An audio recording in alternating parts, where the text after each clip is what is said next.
আমার চোখের নিচে ভাঁজ পড়ে গিয়েছে, কিভাবে দূর করব? চোখের নিচে ভাঁজ বা ফাইন লাইনের সমস্যা 30-এর পর খুবই সাধারণ, তবে সময় মতো যত্ন নিলে এটিকে অনেকটাই নিয়ন্ত্রণে বা হালকা করা সম্ভব।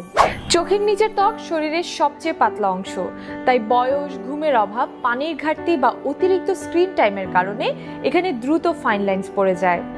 এটি কমানোর জন্য প্রয়োজন নিয়মিত হাইড্রেশন, সঠিক স্কিন কেয়ার এবং কিছু ভালো অভ্যাস। প্রথমেই প্রতিদিন অন্তত 7 থেকে 8 ঘন্টা ঘুম নিশ্চিত করুন। পর্যাপ্ত পানি পান করুন, যা ত্বকের প্রাকৃতিক ময়েশ্চার ধরে রাখতে সাহায্য করে।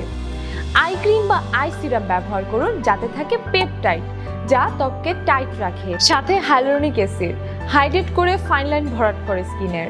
রেটিনল স্কিন টেক্সচার উন্নত করে এবং পাশাপাশি ক্যাফেইন বা ভিটামিন সি পাফিনেস ও ডার্কনেস কমাতে অনেক হেল্প করবে।